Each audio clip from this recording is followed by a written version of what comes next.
नमस्कार दोस्तों, मैं नितिश कनव आप सभी का स्वागत करता हूं शिक्षा हब के ऑनलाइन प्लेटफॉर्म पर। सभी को राधे राधे, सभी को राम राम, जय हिंद, जय भारत। जल्दी से आ जाइए सभी प्यारे बच्चे, जल्दी से आ जाइए सभी प्यारे बच्चे। फटाफट सभी बच्चे क्लास को एक बार शेयर कर देंगे भाई। सभी बच्चे एक बार क्लास को शेयर कर दीजिए।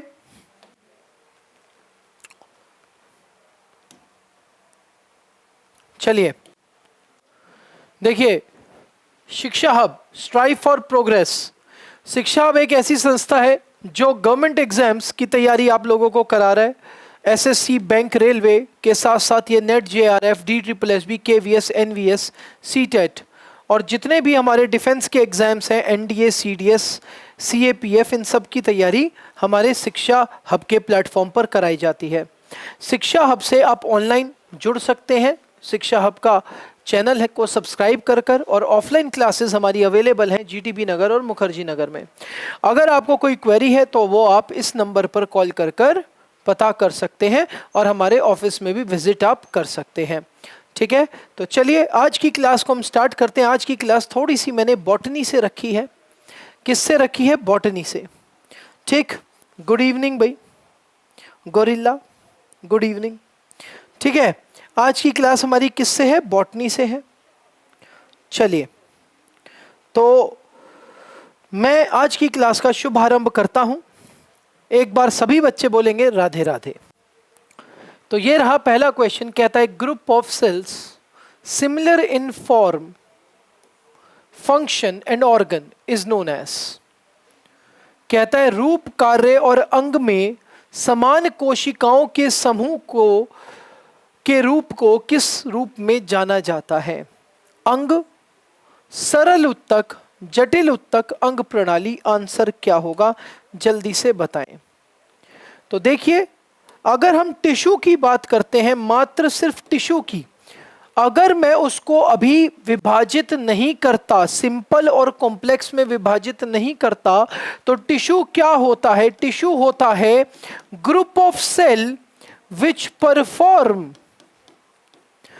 perform special or specific function, which perform special or specific function।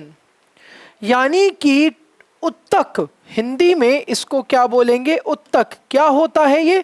कोशिका का समूह, कोशिका का समूह जो कुछ विशेष एवं महत्वपूर्ण कार्य करता है, कार्य करता है। गेटिंग माय पॉइंट और नॉट?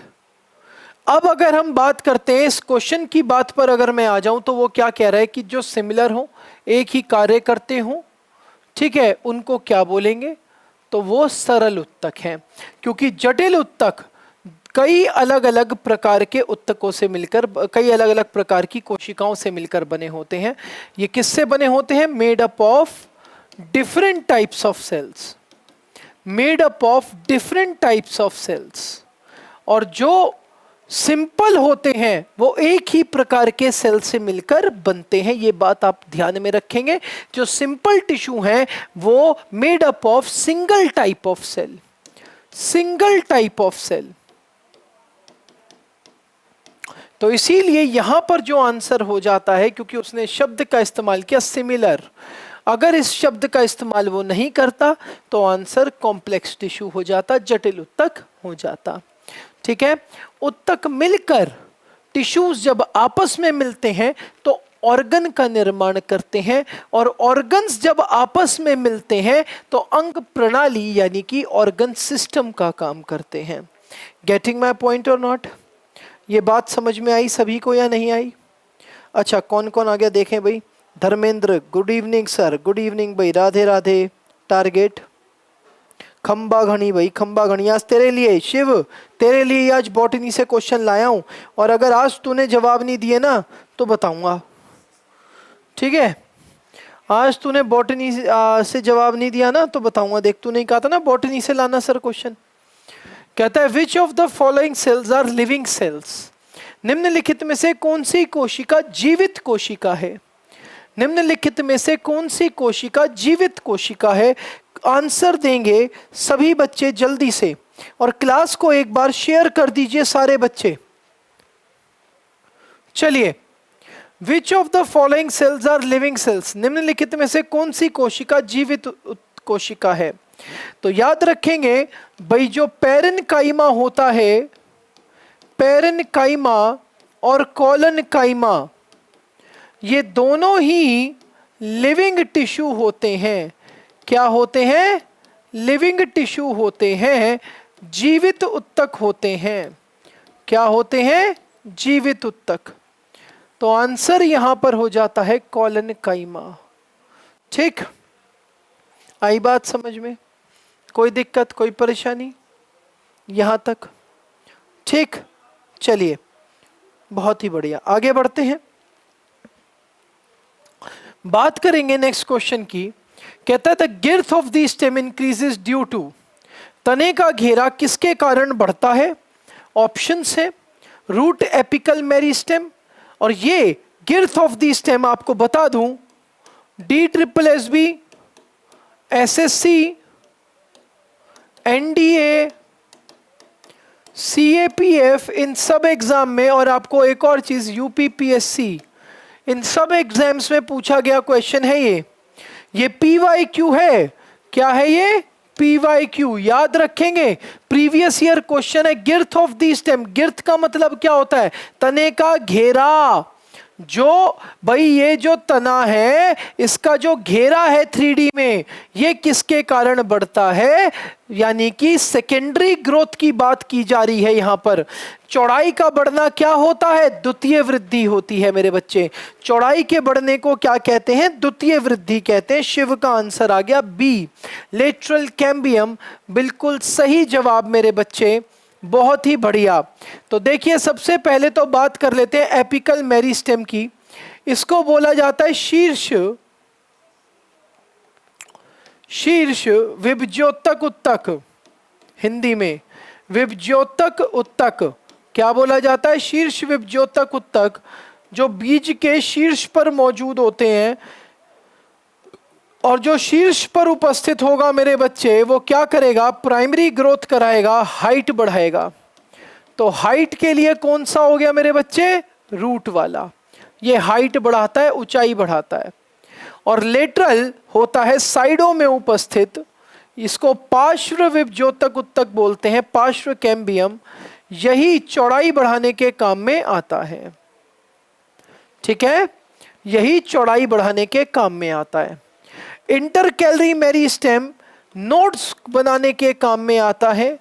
इसी से ब्रांचेस, फ्लावर और लीव्स वगैरह आगे बढ़ पाती हैं। कैसे? इंटरकैलरी को हम हिंदी में बोलते हैं मध्य निविष्ठ विभज्योतक उत्तक, विभज्योतक उत्तक। ठीक है मेरे बच्चे, जैसे कि अगर मैं बात करूं कि यहां पर ये तना है, अब यहां से अगर एक और शूट निकलनी है तो उससे पहले गांठ बनेगी, फिर ये गांठ आगे चलकर बड बनेगी पहले। ठीक है, गांठ को बड बोल देंगे। ठीक, फिर ये एक तना बनेगा, ब्रांच बनेगी, शाखा बनेगी। फिर उसके बाद अगर यहां से पत्ती निकलनी है तो एक बड बनेगी, फिर यहां से पत्ती निकलेगी। वो काम किसका है मेरे बच्चे? इंटरकैलरी का है, मध्य निविष्ठ का है। आई बात समझ में? कोई दिक्कत, कोई परेशानी? यहां पर मैंने आपको सबके कार्य बता दिए। एपिकल मेरिस्टेम हाइट बढ़ाने के काम में आ रहा है। ठीक है, ब्रांचेस, फ्लावर, लीव्स के लिए कौन आ रहा है भाई? आपका इंटरकैलरी मेरिस्टेम आ रहा है। ठीक है, और लेटरल मेरिस्टेम जो है, लेटरल कैम्बियम जो है, वो आपकी चौड़ाई बढ़ाने के काम में आ रहा है। तो यहां से आप नोट्स बनाकर ये लिख सकते हैं। ठीक, चलिए आगे बढ़ते हैं, नेक्स्ट क्वेश्चन की बात करेंगे। कहता है prepared food is transported from leaves to the other parts of the plant through, तैयार भोजन को पत्तियों से पौधे के अन्य भागों में ले जाया जाता है। किसके कारण? किसके थ्रू? ट्रैकीड्स, या फिर छलनी नालिका, ये चलनी लिख दिया है, इसको छलनी करेंगे, छलनी नालिका, या फिर वेसल्स, वाहिनियां, या स्क्लेरेट्स? बताइए, जल्दी से आंसर देंगे। तो सबसे पहली बात, जो फूड के ट्रांसपोर्टेशन के लिए जो टिश्यू हमें चाहिए, जो उत्तक हमें चाहिए, उसका नाम है फ्लोएम। क्या नाम है उसका? फ्लोएम। क्या नाम है उसका? फ्लोएम। ठीक। अब फ्लोएम का एक भाग होता है सीव ट्यूब्स। क्या भाग होता है? Sieve tubes. क्योंकि ट्रैकीड्स तो जाइलम में पाए जाते हैं, वेसल्स भी जाइलम में पाई जाती हैं, ठीक है। और छलनी नालिका एक ऐसी होती है, छलनी ट्यूबें ऐसी होती हैं जो फ्लोएम में पाई जाती हैं। और फ्लोएम क्या काम करता है? फूड का ट्रांसपोर्टेशन करता है, भोजन का संवहन कराता है। क्योंकि जो जाइलम होता है वो पानी का संवहन कराता है। किसका संवहन करा रहा है? पानी का संवहन करा रहा है। गेटिंग माय पॉइंट और नॉट? एक बार सभी बच्चे क्लास को शेयर कर दीजिए, एक बार सभी बच्चे क्लास को शेयर कर देंगे, ठीक। उसके बाद बात करेंगे, कहता है parenchyma are rich found in. Aerenchyma लिख दो या पेरेन्काइमा लिख दो, एक ही बात हो जाती है। तो पेरेन्काइमा या एरेन्काइमा की ही अगर मैं बात करूं तो वो सबसे ज्यादा किस में पाए जाते हैं? हाइड्रोफाइट्स में, ज़ेरोफाइट्स में, हेलोफाइट्स में, या फिर नन ऑफ दीज में? तो चलिए, हाइड्रोफाइट्स होते हैं जो पानी में रहते हैं, और एरेन्काइमा का काम क्या है? कार्बन डाइऑक्साइड, ऑक्सीजन, वाटर, इन सब का संवहन कराना। तो ये सबसे ज़्यादा मात्रा में किस में मिलते हैं? हाइड्रोफाइट्स में मिलते हैं। आई बात समझ में? कोई दिक्कत, कोई परेशानी? चलिए आगे बढ़ेंगे, नेक्स्ट क्वेश्चन की बात करेंगे। कहता है stomata are not necessary for the diffusion of. Stomata किसके प्रसार के लिए आवश्यक नहीं है? बताइए, स्टोमेटा किसके प्रसार के लिए? जवाब दीजिए जल्दी से, इस क्वेश्चन का जवाब देंगे। स्टोमेटा इनमें से किस चीज के लिए नेसेसरी नहीं है? किसके डिफ्यूजन के लिए नेसेसरी नहीं है? बताइए, जवाब दीजिए जल्दी से, जल्दी से जवाब दीजिए सभी बच्चे।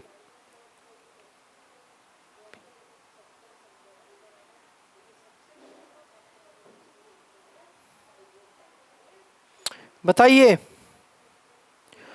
शिव का आंसर बिल्कुल सही है, वेस्ट मटेरियल। स्टोमेटा अवशिष्ट पदार्थों को नहीं निकालते। स्टोमेटा किसके लिए होते हैं? कार्बन डाइऑक्साइड के लिए और वाटर वेपर के लिए, ठीक है। स्टोमेटा की अगर मैं बात करूं तो ये देखिए, ये मैं ओपन स्टोमेटा बना रहा हूं, ठीक है। ये कहां पर प्रेजेंट होते हैं? ये लीफ पर प्रेजेंट होते हैं। लीफ की जो बैक साइड होती है उस पर ज्यादा मात्रा में उपस्थित होते हैं, ठीक। ज्यादा मात्रा में किस पर उपस्थित है? लीफ की जो बैक साइड है उस पर, ठीक है।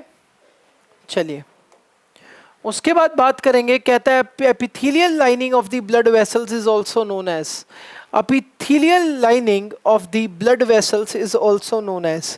देखिए, अगर मैं बात करूं कि ये एक रक्त वाहिका है, ठीक है। क्या है? रक्त वाहिका। वेन हो सकती है या आर्टरी हो सकती है, कुछ भी हो सकती है। मैंने इसको रक्त वाहिका माना है, यानी कि ब्लड वेसल माना है। तो आपसे पूछ रहा है कि इसकी एपिथेलियल लाइनिंग को क्या कहा जाता है? तो एपिथेलियल लाइनिंग ये वाली लेयर होती है, देखिए ध्यान से। जो एपिथेलियल लाइनिंग है वो ये वाली लेयर है, ये वाली लेयर। और ये लेयर क्या कहलाती है? ये एंडोथीलियम कहलाती है। क्या कहलाती है? एंडोथीलियम कहलाती है। याद रखेंगे इसको, ठीक है। क्या कहलाती है? एंडोथीलियम कहलाती है। उसके बाद बात करेंगे, कहता है which is not a function of epithelial tissue. इनमें से कौन सा उपकला उत्तक का कार्य नहीं है? देखिए, ये जो पोर्शन है ना, ये बहुत इंपॉर्टेंट पोर्शन है, ठीक है। प्लांट टिश्यू से इस तरीके के क्वेश्चन अगर पेपर में आते हैं तो बच्चा बहुत बहुत ज़्यादा डिफिकल्टी में पड़ जाता है कि इस क्वेश्चन को हम कैसे करें। ठीक, तो which is not a function of epithelial tissue, इनमें से कौन सा उपकला उत्तक का कार्य नहीं है, जवाब दीजिए। तो सीधी सी बात है, इट जॉइंस वायरस स्ट्रक्चर्स, ये इसका कार्य नहीं है, ये वायरस स्ट्रक्चर्स को नहीं जोड़ता, बाकी सभी काम इसके हैं, इंजरी, केमिकल, माइक्रोब्स, इन सब को सही कर, इनसे बचाता है। ठीक है, सेक्रीटरी इन नेचर, बिल्कुल सही बात है, सेक्रीट भी करता है कुछ चीज़ें। It covers outer surface of the organ, organ की आउटर लेयर बनाता है, तो ये भी इसका कार्य है। ठीक, चलिए आगे बढ़ते हैं। कहता है collagen is present in, collagen कहां पर मौजूद है, पीला फाइबर में, मांसपेशी फाइबर में, सफेद फाइबर में, येलो फाइबर, मसल फाइबर, या फिर वाइट फाइबर, ये किस में मौजूद होता है, जवाब दीजिए जल्दी से, जल्दी से इस क्वेश्चन का जवाब देंगे, बताइए कोलेजन फाइबर किस में मौजूद होता है, कोलेजन फाइबर किस में मौजूद होता है, जवाब दीजिए। तो कोलेजन फाइबर वाइट फाइबर में मौजूद होता है, सफेद फाइबर में क्या मौजूद है, कोलेजन मौजूद है। ये जो हमारे नेल्स होते हैं ये भी कोलेजन फाइबर्स होते हैं। ठीक है, एक तरीके का वाइट फाइबर है, ये सफेद रंग का ये फाइबर है। ठीक है, कोई दिक्कत, कोई परेशानी, यहां तक सबको समझ में आया। चलिए एक बार सभी बच्चे क्लास को आगे शेयर कर दीजिए। आज के क्वेश्चन थोड़े मुश्किल हैं, लेकिन ऐसे क्वेश्चन अगर आ गए पेपर में तो अटेम्प्ट नहीं कर पाओगे, इसीलिए मुश्किल क्वेश्चन कराना भी मेरी जिम्मेवारी है। देखो होता क्या है ना कि कराने को तो मैं आसान क्वेश्चन ही कराता रहूं, उस पर बच्चा रुकेगा भी, टिकेगा भी, और पढ़ने में उसको मजा भी आएगा, लेकिन वो एक हद तक ही है। आई बात समझ में। ऐसे क्वेश्चंस अगर पेपर में एकदम से आ जाते हैं, और आपके पेपर में 3-4 क्वेश्चन भी अगर ऐसे आ जाते हैं, तो आपको पेपर मुश्किल लगने लग जाता है ना, आपको पेपर क्या लगने लग जाता है, मुश्किल लगने लग जाता है। ठीक, चलिए तो शिव चेतन ने इस क्वेश्चन का जवाब दिया है बी। अच्छा 9वें का नहीं, आंसर था सी। 10वें का क्या कह रहा है, 10वें का बी कह रहा है। Yellow fibre is made up of, yellow fibre किससे बना है, येलो फाइबर किससे बना है ये जानना चाहता है, ये बता रहा है बी। बिल्कुल सही जवाब है शिव चेतन का, वेरी गुड। चलिए तो येलो फाइबर इलास्टिन से बना होता है, किससे बना होता है, इलास्टिन से बना होता है। आगे बढ़ते हैं, कहता है muscles are joint to the bones by, देखिए यहां पर आसान क्वेश्चन भी आ गया। कहता है कि मांसपेशी को हड्डी से कौन जोड़ता है। अब जो ऑप्शन आपने पढ़ा है वो आपने पढ़ा है टेंडन्स, है ना, कंडरा, यही पढ़ा है ना आपने। मांसपेशी को हड्डी से कौन जोड़ता है, कौन जोड़ता है भाई, कंडरा जोड़ता है ना। लेकिन यहां पर कंडरा नहीं दिया हुआ, आपके भविष्य के साथ खिलवाड़ की हुई है। यहां पर कंडरा ना देकर लिगामेंट दे रखा है, लेकिन लिगामेंट का काम क्या है, ये तो बोन से बोन को जोड़ता है ना। लेकिन जब टेंडन्स ऑप्शन में नहीं है, आपको इसी पर जाना पड़ेगा और अपना आंसर लिगामेंट यानी कि अस्थि लगाना पड़ेगा। जबकि आपको भी पता है कि बोन टू बोन ही इसका मेन कार्य है, लेकिन कुछ ligament fibres are present between muscles and bones also. तो इसीलिए यहां पर जब टेंडन्स ऑप्शन में नहीं है, हम इस क्वेश्चन के लिए लिगामेंट को भी सही आंसर बताएंगे। कहता है one bone is joint with the another borne by the tissue called, एक हड्डी को दूसरी हड्डी से कौन जोड़ता है। तो एक हड्डी को दूसरी हड्डी से कौन जोड़ रहा है भाई, बोन टू बोन, बताइए, अभी मैंने बताया था एक हड्डी को दूसरी हड्डी से कौन जोड़ता है।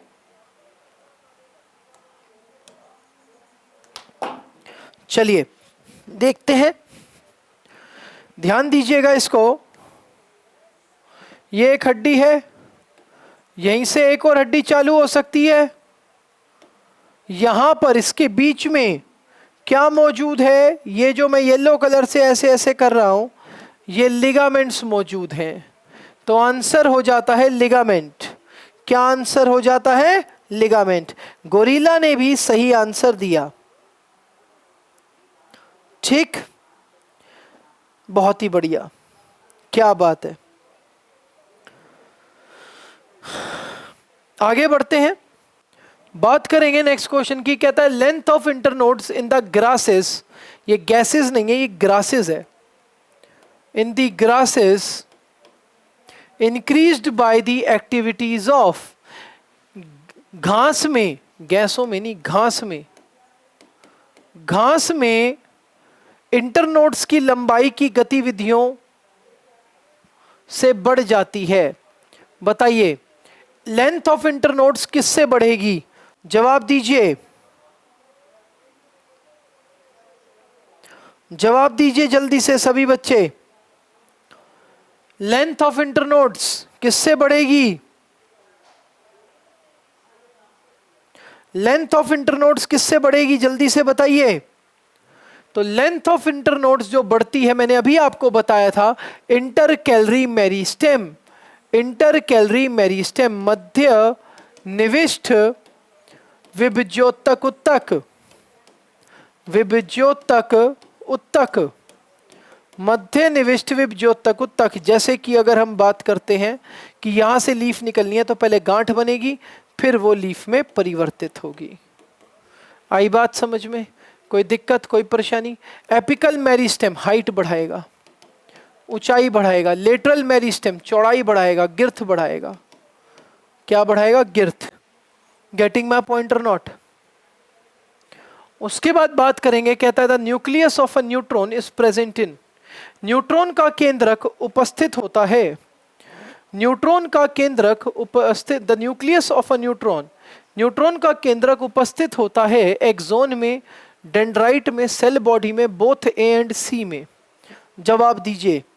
हिंदुस्तान जानना चाहता है, अगर हम ये न्यूट्रॉन नहीं, ये न्यूक्लियन हो, ये होना चाहिए न्यूरॉन, यहाँ टी नहीं आएगा, न्यूरॉन है ये, यहाँ न्यूट्रॉन नहीं न्यूरॉन, आर आएगा, आर, न्यूरॉन। यानी कि तंत्रिका कोशिका की यहां पर बात की जा रही है। किसकी बात की जा रही है? तंत्रिका कोशिका की बात की जा रही है। ठीक, तो अगर हम तंत्रिका कोशिका की बात करते हैं तो इसका स्ट्रक्चर देख लीजिए एक बार सभी। कुछ इस प्रकार का इसका स्ट्रक्चर होता है। ये हमारे ब्रेन के सेल्स होते हैं, संरचनात्मक एवं कार्यात्मक इकाई है ये, स्ट्रक्चरल एंड फंक्शनल यूनिट है ये। इस तरीके का न्यूरॉन होता है और मैंने आपको मार्क कराया है कि न्यूक्लियस यहां पर होता है और ये भाग सेल बॉडी कहलाता है। तो आंसर तो आपको मिल गया होगा कि इसका आंसर सेल बॉडी हो जाता है, लेकिन इस हिस्से को उंगली नुमा संरचनाओं को डेंड्राइट्स बोलते हैं। क्या बोलते हैं? डेंड्राइट्स बोलते हैं। इसके ऊपर जो लेयर होती है, ये एक मसल की लेयर होती है, मांसपेशी की लेयर होती है, जिसको माइलिन शीथ बोलते हैं। क्या बोलते हैं? Myelin sheath. ये मांसपेशी की लेयर होती है जिसको क्या बोलते हैं? माइलिन शीथ बोलते हैं। और ये नर्व एंडिंग्स होती हैं। नर्व एंडिंग्स क्या होती हैं? ये नर्व एंडिंग्स। आई बात समझ में? हाँ या ना? बिल्कुल सही गेमिंग। डोडो भी आ गया भाई आज तो, क्या बात है। गुड इवनिंग भाई डोडो। वाह भाई वाह, तुम तीनों की तिगड़ी जोड़ी है, पूजा, शिव और डोडो। चलो भाई बहुत ही बढ़िया। पढ़ाई कैसी चल रही है भाई सबकी? आजकल पढ़ाई वढ़ाई मेरे को दिख नहीं रहा, तुम्हारे स्टेटस से भी नहीं पता चल रहा मेरे को कि तुम पढ़ रहे हो नहीं पढ़ रहे हो। पढ़ाई वढ़ाई करते रहा करो, कोई क्वेश्चन वोश्चन फंसे तो पूछते रहा करो। चलो, कहता है which one of the following are a cardiac muscle. हाँ भाई, इनमें से कौन सी कार्डिक मांसपेशी है? मतलब पूछ रहा है इनमें से क्या विशेषता है कार्डिक मांसपेशी की, बताइए। हृदय की मांसपेशी की क्या विशेषता है? मैंने कुछ लिखवाया हो, कुछ याद हो आप लोगों को? बताइए जरा, बताइए जरा। हाँ, तो मैंने आपको बताया था जो कार्डिक मसल है वो इस तरीके से, ये स्ट्रक्चर होता है उसका कुछ, ठीक है। और मैं जो लाइन लिखवाता हूं वो ये लिखवाता हूं कि जो कार्डिक मांसपेशी है, जो हृदय की मांसपेशी है, वो ब्रांच्ड होती है, इंटरकनेक्टेड होती है आपस में। इस पर धारियां होती हैं लेकिन केंद्रक नहीं होता। तो यहां पर आंसर इसका क्या हो जाता है? अगर मैं आंसर की बात करूं तो आप इस पर क्या आंसर लगाना पसंद करोगे? तो मैं इस पर आंसर लगाना यहां पर पसंद करूंगा C option, branched and unbranched. Branched and unbranched, ठीक है, आई बात समझ में? इस तरीके से ये मांसपेशी होती है। ये हृदय में, हार्ट में कितने प्रतिशत होती है? ये हृदय में मात्र 5% होती है और बाकी का हृदय 95% चिकनी मांसपेशी यानी कि स्मूथ मसल से बना होता है। स्मूथ मसल दिखने में कैसी होती है? इस तरीके की मांसपेशी होती है। ये इसका केंद्रक होता है। गेटिंग माय पॉइंट और नॉट? यहां तक समझ में आया सभी को? ठीक। हाँ, ये गोरिल्ला पूजा है बेटा, मैं भी नहीं पहचाना था पहले। ये अलग अलग आईडी से बना लेती है, ये अपनी अलग अलग आईडी से ऑनलाइन होती है। कई बार तो मेरी क्लास देख रही होती थी और 3-3 4-4 फोन से अलग अलग आईडियों से ऑनलाइन होती थी। ये खेल सा कर देती थी ये एक बारी। हाँ, चलिए, कहता है fat storing tissue in our body is called. हमारे शरीर में वसा का संचय करने वाले ऊतक क्या कहलाते हैं? तो याद रख लेना भाई, वसा का संचय। देखो यहां पर तो सीधा सीधा, जब भी मैंने हमेशा से एक बात कही है कि अगर कोई क्वेश्चन इंग्लिश में आपको नहीं समझ में आता है तो आप उसकी हिंदी अवश्य पढ़ें, और अगर हिंदी में समझने में नहीं आता है तो आप उसकी इंग्लिश अवश्य पढ़ें। तो मसल की अगर मैं बात करूं तो ये तो मांसपेशी है। अब यहां पर देखो हिंदी में दे रखा वसा ऊतक, जिसको क्या बोलते? क्या बोलते रे बाबा? एडिपोज टिश्यू बोलते।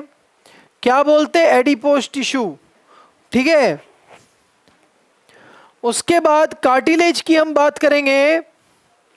कार्टिलेज क्या होता है? ये फ्लेक्सिबल पार्ट होता है, बोनलेस फ्लेक्सिबल पार्ट, वो हिस्सा जहां हड्डी नहीं होती।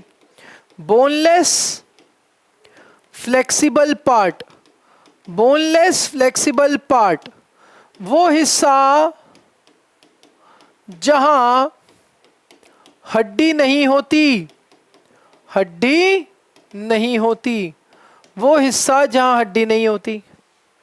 ठीक, कोई दिक्कत, कोई परेशानी? चलिए आगे बढ़ते हैं। एक बार सभी बच्चे क्लास को शेयर कर दीजिए। उसके बाद कहता है bone cells are embedded in a hard compound of calcium and phosphorus, yet bone is connected this bone is connective tissue. Why? Bone is a connective tissue. Why? Basically ये पूछना चाह रहा है। अस्थि कोशिका कैल्शियम के कठोर यौगिक में अंतर्निहित होती है और फॉस्फोरस में अंतर्निहित होती है। हड्डी को सहसंयोजी ऊतक कहा जाता है, क्यों? बताइए। 4 ऑप्शंस आपके सामने हैं, आंसर दीजिए जल्दी से। 4 ऑप्शंस आपके सामने हैं, जवाब दीजिए जल्दी से।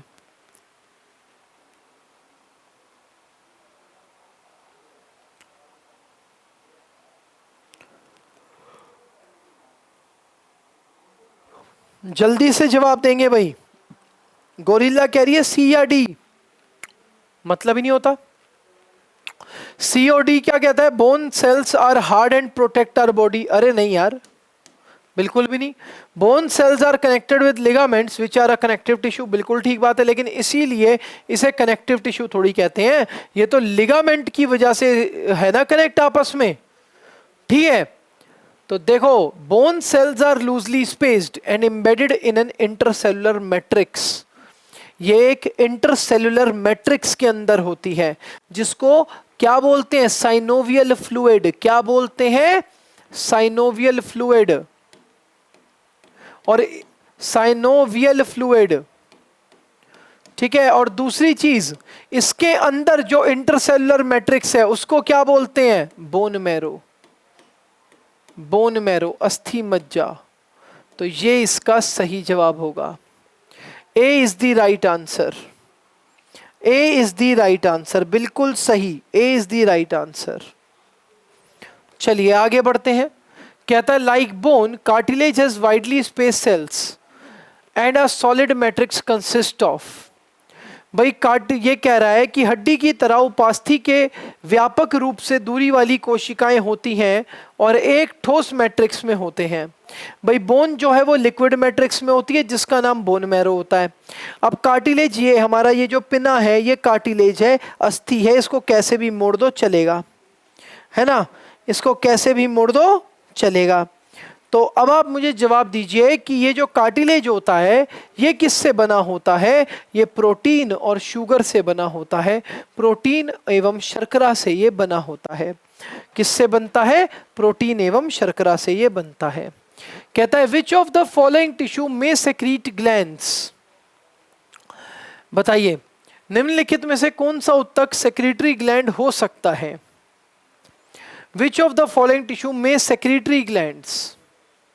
Areolar, connective tissue, muscles, epithelial tissue. जवाब दीजिए जल्दी से, जल्दी से जवाब देंगे, हिंदुस्तान जानना चाहता है। सभी बच्चे इस क्वेश्चन का जवाब देंगे। जवाब दीजिए, जवाब दीजिए सभी बच्चे फटाफट। हाँ, विच ऑफ द फॉलोइंग टिश्यू में कॉल सेक्रेटरी ग्लैंड? किसको? तो याद रखिएगा उपकला उत्तक, एपिथेलियल टिश्यू को सेक्रेटरी ग्लैंड भी कहा जा सकता है। आई बात समझ में? सेक्रेटरी ग्लैंड का मतलब होता है विस्फोटन ग्रंथि। विच of the following element is not present in xylem? Xylem में इनमें से क्या नहीं होता? तो जाइलम के पास वेसल्स होते हैं, ट्रैकिड्स होते हैं, पैरेन्काइमा होते हैं, और चौथा सेल होता है फाइबर।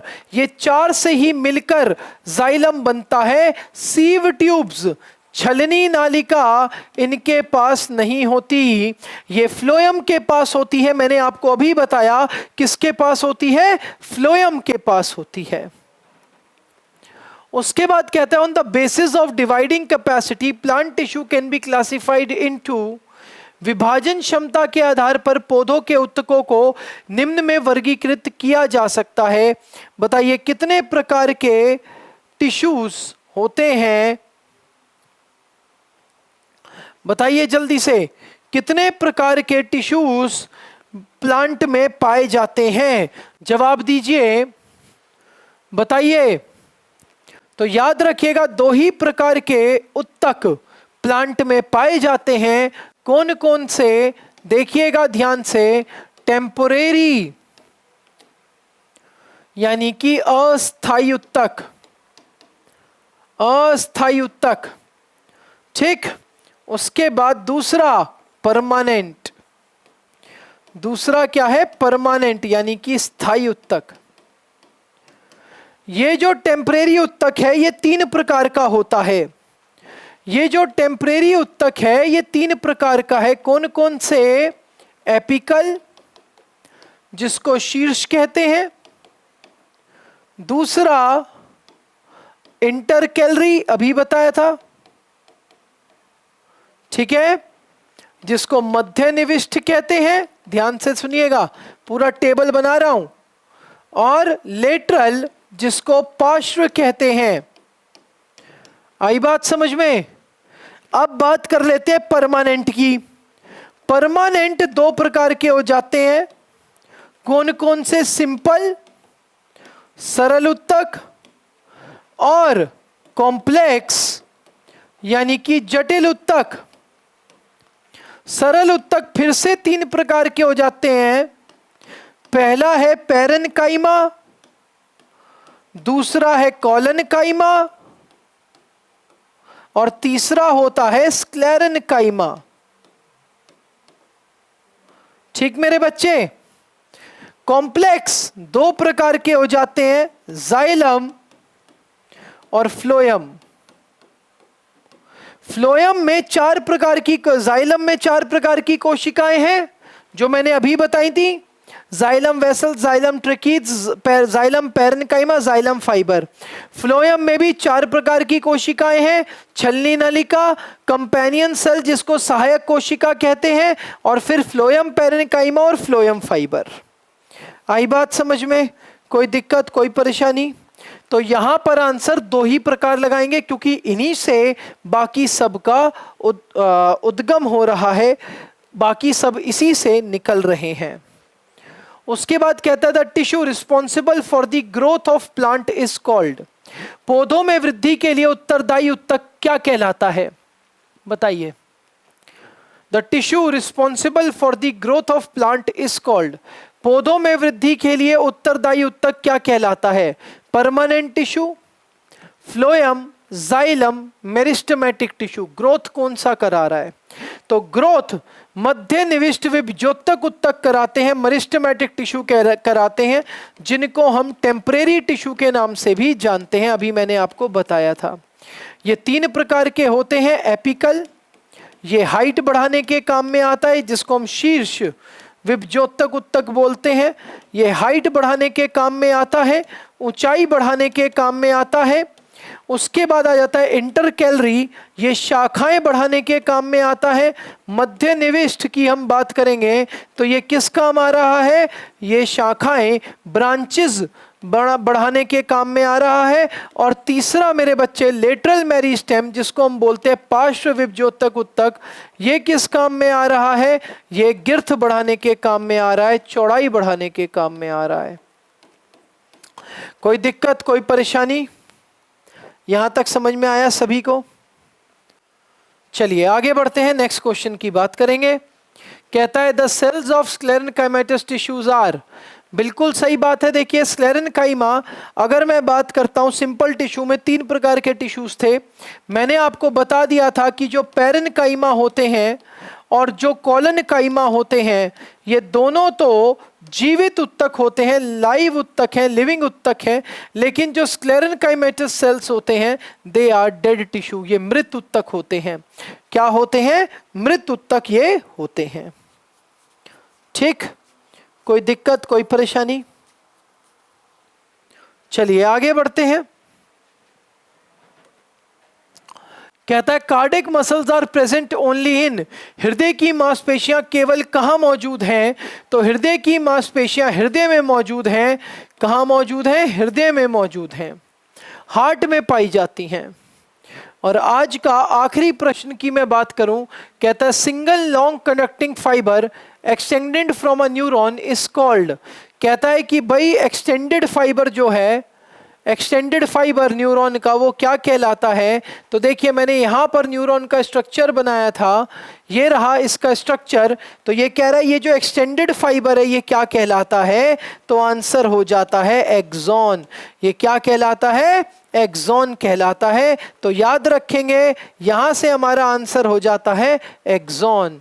क्या हो जाता है? एक्सॉन।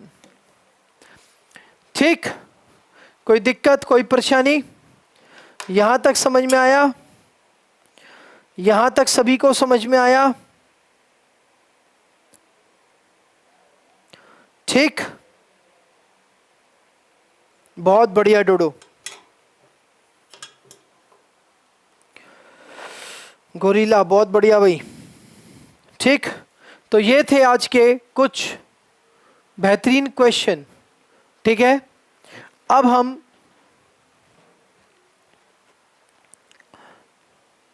देख लेते हैं, या चलिए इससे आगे अगर हम बात करेंगे तो ये पीडीएफ के मैंने आंसर्स भी दे रखे हैं, आप लोगों को पीडीएफ में आंसर भी मिल जाएंगे, तो आपको ज़्यादा दिक्कत नहीं आएगी। लेकिन आंसर्स आप तभी कर पाएंगे जब आप वीडियो को देखेंगे। तो वीडियो को देखना बहुत ज़रूरी है, वीडियो को समझना बहुत ज़रूरी है। जब तक आप कॉन्सेप्ट को नहीं समझोगे, मैं हर एक क्वेश्चन को, ठीक है, नहीं मैं नहीं जा रहा भाई, इतनी जल्दी नहीं जा रहा जब तक आप किसी क्वेश्चन को देखोगे नहीं, समझोगे नहीं, तब तक आपको ये आंसर रटने से कभी भी सफलता नहीं मिलेगी। आई बात समझ में? तो जैसा कि आप जानते ही हैं, हमारी एक टैगलाइन है, प्रगति के लिए प्रयास कीजिए, है ना। हमारी टैगलाइन क्या है? प्रगति के लिए प्रयास कीजिए, प्रगति के लिए प्रयास। ठीक, तो हम वही उसी के लिए प्रयास कर रहे हैं और हम अच्छे से सारे क्वेश्चंस ढंग से समझ कर करेंगे। ठीक है, चलिए, तो मेरे हिसाब से आज की क्लास को यहीं पर वाइंड अप करता हूं। मिलेंगे आपसे बहुत ही जल्द बुधवार को। मेरी क्लास बुधवार को, वेडनेसडे को 7 से 8 बजे चलेगी। मैं कुछ और बेहतरीन प्रश्नों के साथ आपके सामने आऊँगा और ये 45 मिनट अच्छे अच्छे क्वेश्चंस आप एक्सपेक्ट कर सकते हो। वो वाले क्वेश्चंस नहीं जो आप हर चैनल पर देख रहे हैं, है ना।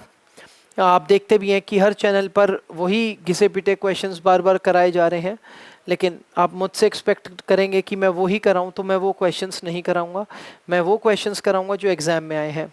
यूपी पीसीएस का अगर आप पेपर देखेंगे संडे का, तो उसमें भी जो 8 या लगभग 7 क्वेश्चन जो बायो से आए हैं, वो भी सारे करे हुए आए हैं। आसान पेपर था, कोई ज़्यादा मतलब मीडियम पेपर हम उसको बोलेंगे कि मीडियम पेपर था। अगर आप देखेंगे तो आपको उसमें से सारे क्वेश्चंस देखने को मिलेंगे। ठीक, तो चलिए आज की क्लास को यहीं पर करते हैं समाप्त। मिलेंगे आपसे बहुत जल्द, तब तक के लिए हंसते रहें, मुस्कुराते रहें और पढ़ते रहें। धन्यवाद। जय हिंद, जय भारत।